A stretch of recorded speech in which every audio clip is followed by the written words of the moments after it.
নমস্কাৰ মৰমৰ ছাত্ৰ ছাত্ৰীসকল, আজি আমি আলোচনা কৰিম ক্লাছ 7ৰ সায়েন্সৰ চেপ্টাৰ নম্বৰ 7 সময় আৰু গতিৰ জোখ-মাখ। ছাত্ৰ ছাত্ৰীসকল, এইটো খুবেই ইম্পৰ্টেণ্ট পাৰ্ট, তোমালোকে ভালকৈ পঢ়িবা। এই পাৰ্টটোৰ অনুশীলনীত থকা যিমানখিনি কোৱেশ্চন আনসাৰ আছে, মই সকলোখিনি কোৱেশ্চন আনসাৰ অতি সহজকৈ এইটো ভিডিঅ'তে লৈ আহিছোঁ। তোমালোকে জাষ্ট ভিডিঅ'টো চাই থাকা, সকলোবিলাক কোৱেশ্চনৰ এনসাৰ তোমালোকে এইটো ভিডিঅ'তে পাই যাবা। ইয়াত যেনেকৈ দিয়া আছে অনুশীলনীৰ এই মাল্টিপল চইচখিনি এইখিনি মই লৈ আহিছোঁ। তাৰপিছত ইয়াৰ যিবিলাক খালী ঠাই দিয়া আছে এইবিলাক কোৱেশ্চন পাই যাবা। 3, 4, 5, 6, 7 এইবিলাক সকলোবিলাক কোৱেশ্চন তোমালোকে এইটো ভিডিঅ'তে পাই যাবা। গতিকে তোমালোকে অলপ ধৈৰ্যৰে ভিডিঅ'টো চাই থাকা, তোমালোকৰ পৰীক্ষাৰ কাৰণে বহুত উপকাৰ হ'ব বুলি মই আশা কৰোঁ।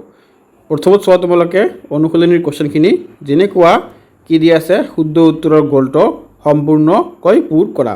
ইয়াত যিবিলাক তোমালোকৰ এনেকৈ দিয়া আছে A B C D, ইয়াত যেনেকৈ A আছে, B আছে, C আছে, D আছে, যেনেকুৱা ইয়াৰ উত্তৰটো আমাৰ কি আছে চোৱা, মই তোমালোকক কৈ আছোঁ। ইয়াৰ উত্তৰটো যেনেকৈ আমাৰ A দিয়া আছে 10 মিটাৰ পাৰ ছেকেণ্ড, ঠিক তেনেকৈ তোমালোকে য'ত ইয়াত A B C D দিয়া আছে, A B C আৰু D দি আছে, যেনেকৈ এই উত্তৰটো আছে A, তোমালোকে A নম্বৰৰ ঘৰটো এনেকৈ কাঠ পেঞ্চিলেৰে পূৰ কৰি দিবা। সেইকাৰণে তেনেহ'লে এইটো তোমালোকৰ দগাই দিয়া নিচিনা হৈ এনেকৈ পূৰ কৰি দিবা। এতিয়া আমি কোৱেশ্চনখিনি আলোচনা কৰিম। যেনেকৈ দিয়া আছে 1 নম্বৰত 30 ছেকেণ্ডত 300 মিটাৰ দূৰত্ব অতিক্ৰম কৰা এখন গাড়ীৰ দ্ৰুতি হৈছে 10 মিটাৰ পাৰ ছেকেণ্ড। তাৰপিছত আহা 2 নম্বৰ ঠিক হৈছে 72 কিলোমিটাৰ পাৰ আৱাৰত দ্ৰুতিক প্ৰকাশ কৰিব পাৰি। এইটো আমাৰ উত্তৰটো কি হ'ব 20 মিটাৰ পাৰ ছেকেণ্ড। 3 নম্বৰটো আহা দ্ৰুতিৰ SI একক কি? দ্ৰুতিৰ SI একক কি হ'ব মিটাৰ পাৰ ছেকেণ্ড। তাৰপিছত আহা 4 নম্বৰত সৰল ৰৈখিক গতিয়ে যদি দ্ৰুতি পৰিৱৰ্তন নহয় তেন্তে তাক কোৱা হয়, তাক কি কোৱা হয়? ইয়াৰ উত্তৰটো চোৱা, তাক কি কোৱা হয়? সুষম গতি বুলি কোৱা হয়। এতিয়া তোমালোকে আহা খালী ঠাই পূৰ কৰা। খালী ঠাই পূৰ কৰাত আমাক কি দিছে? সুষম দ্ৰুতিৰে চলি থকা বস্তুৰ নিৰ্দিষ্ট সময়ত অতিক্ৰম কৰা দূৰত্ব সময়ৰ সমানুপাতিক হয়। তাৰপিছত আহা তোমালোকে B নম্বৰ ঠিক আছে সুষম দ্ৰুতিৰে গতি কৰি থকা বাহনৰ গতি নিৰ্ণয় কৰিবলৈ ইয়াক সময় আৰু দূৰত্ব হিচাপে ভাগ কৰা হয়। তাৰপিছত আহা কুৱেশ্যন নম্বৰ 3 কৈছে কি ইয়াত এখন বাছে 20 মিটাৰ পাৰ ছেকেণ্ড দ্ৰুতিৰে 288 কিলোমিটাৰ দূৰত্ব অতিক্ৰম কৰিবলৈ কিমান সময় প্ৰয়োজন হ'ব? উত্তৰটো ঘণ্টা, মিনিট আৰু ছেকেণ্ডত প্ৰকাশ কৰা। ইয়াত কৈছে কি এখন বাছ যদি 20 মিটাৰ যায় পাৰ ছেকেণ্ডত, তেনেহ'লে এই 288 কিলোমিটাৰ দূৰত্ব অতিক্ৰম কৰিবলৈ বাছখনৰ কিমান সময় লাগিব? যেনেকুৱা চোৱা ইয়াত দিয়া আছে কি বাছখনৰ দ্ৰুতি হ'ল কি 20 মিটাৰ পাৰ ছেকেণ্ড। তেনেহ'লে অতিক্ৰম কৰা দূৰত্ব কিমান আছে 288 কিলোমিটাৰ। দূৰত্বক মিটাৰলৈ ৰূপান্তৰণ কৰা, যেনেকুৱা 288 কিলোমিটাৰ আমাৰ মিটাৰলৈ ৰূপান্তৰ কৰিলে কি হ'ব 2 একক, দশক, শতক, হাজাৰ, 28,800 মিটাৰ হ'ব। দূৰত্বটোক আমাৰ কি কৰিল মিটাৰলৈ পৰিৱৰ্তন কৰিলে, মানে কিলোমিটাৰটোক মিটাৰলৈ পৰিৱৰ্তন কৰিল। এতিয়া তোমালোকে সূত্ৰটো চোৱা, সময় ইজুকেলটো দূৰত্ব ডিভাইড বাই দ্ৰুতি। যেনেকুৱা ইয়াত চোৱা ওপৰত আহিল কি আমাৰ দূৰত্ব মিটাৰ আৰু তলত আছে মিটাৰ, তেতিয়া মিটাৰে ভাগ কৰিলে কিমান হ'ব? এনচাৰটো 14,400 ছেকেণ্ড। এতিয়া তোমালোকে কৈছে কি ছেকেণ্ডক ঘণ্টা, মিনিট আৰু ছেকেণ্ডলৈ ৰূপান্তৰ কৰা। এতিয়া আমাক ছেকেণ্ড কি আছে 1 ঘণ্টাত 3,600 ছেকেণ্ড হয়, তোমালোকে সকলোৱে গম পোৱা 1 ঘণ্টাত 3,600 ছেকেণ্ড। এতিয়া আমি যিটো আমাৰ কি ওলাল 14,400, সেইটোকে আমি 3,600ৰে ভাগ কৰিলে কিমান পাম? 4 ঘণ্টা পাম, মানে 4 ঘণ্টাত 288 কিলোমিটাৰ গাড়ীখনে গতি কৰিব। তাৰপিছত আহা 4 নম্বৰ ঠিক আছে কি তুমি দৈনন্দিন জীৱনত দেখা পোৱা বিষম গতিৰ 3টা উদাহৰণ লিখা। ইয়াত চোৱা কি দিছে মই দৈনন্দিন জীৱনত দেখা পোৱা তিনিটা বিষম গতিৰ উদাহৰণ হ'ল যেনেকুৱা তোমালোকে জাষ্ট এইখিনি লিখি দিবা, গোটেইখিনি এনচাৰ লিখিব নালাগে। এইবিলাক তোমালোকৰ এক্সামত অহাৰ চান্স কম, এইবিলাক নাহে লিখিব নালাগে। জাষ্ট তোমালোকে খালি যেনেকুৱা ৰঙাটো আছে সেই ৰঙাটো লিখি দিবা। বজাৰৰ মাজেৰে যোৱা গাড়ী বা মটৰ চাইকেলৰ গতি। এটা হৈ গ'ল। 2 নম্বৰ দিবা কি ষ্টেচনৰ মাজেৰে চলাচল কৰা ৰেলগাড়ীৰ গতি। 3 নম্বৰটো কি দিবা দৌৰ প্ৰতিযোগিতাত দৌৰা খেলুৱৈৰ গতি। তাৰপিছত আহা 5 নম্বৰত দীঘলীয়া দূৰত্বৰ সুষম গতিক কিয় এক আদৰ্শ ঘটনা বুলি গণ্য কৰা হয়, উদাহৰণৰ সৈতে বুজাই লিখা। এই কুৱেশ্যনটো অলপ দীঘল আছে, তোমালোকে ভালকৈ মানে বুজি পঢ়িবা। ইয়াত কৈছে কি ব্যৱহাৰিক জীৱনত কোনো বস্তুৱে দীঘলীয়া দূৰত্ব বা দীঘলীয়া সময়ৰ বাবে একেবাৰে এক দ্ৰুতিত চলি থকাটো প্ৰায় অসম্ভৱ। ৰাস্তাৰ অৱস্থা, ট্ৰাফিক, বতাহৰ বাধা বা ঘৰ্ষণ বলৰ বাবে বস্তুৰ গতিৰ মাজে মাজে সলনি হৈ থাকে। সেয়েহে দীঘলীয়া দূৰত্বৰ ক্ষেত্ৰত সুষম গতিক এক আদৰ্শ ঘটনা বা তাত্ত্বিক ধাৰণা বুলি গণ্য কৰা হয়, যিটো বাস্তৱত হুবহু পোৱা কঠিন।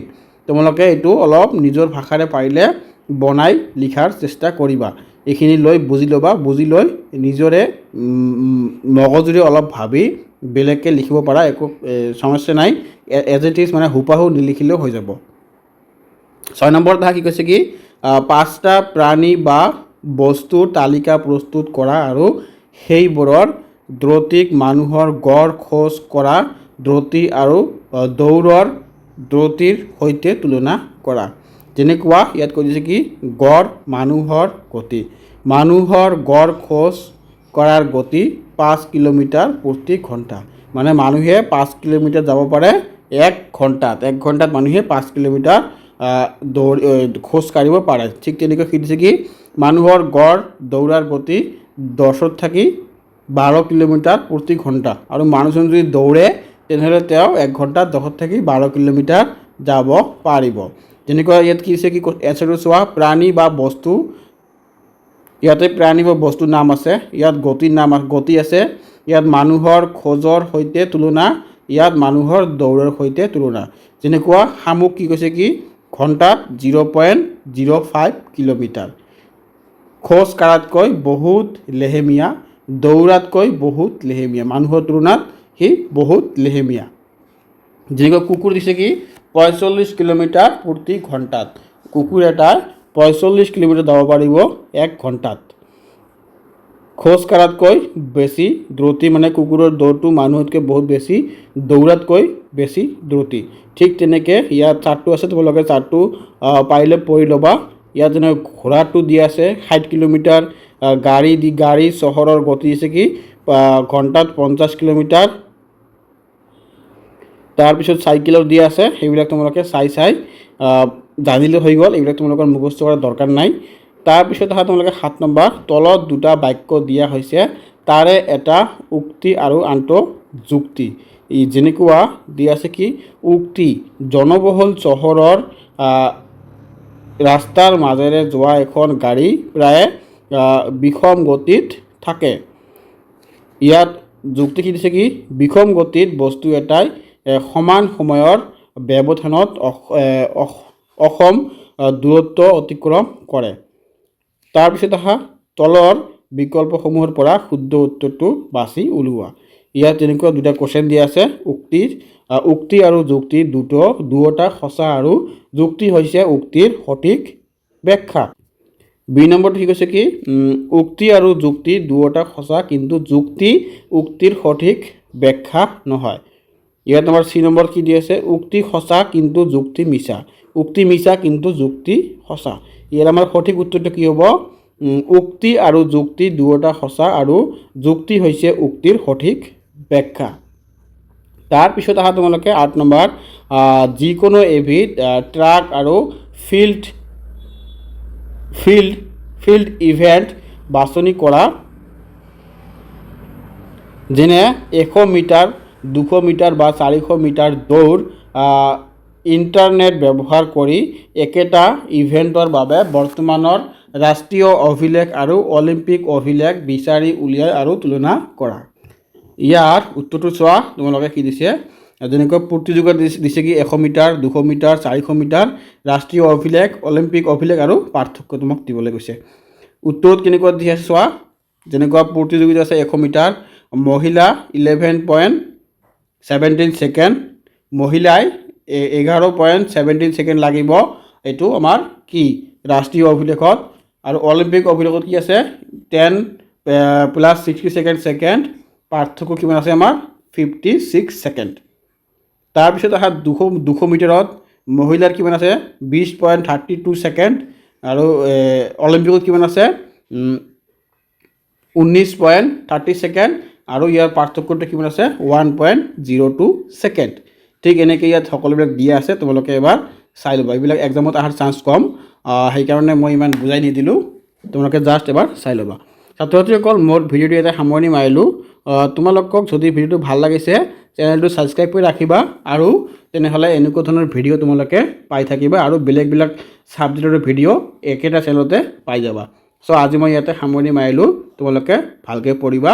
নেক্সট ভিডিঅ' তোমালোকৰ লগত পুনৰ লগ হ'ব।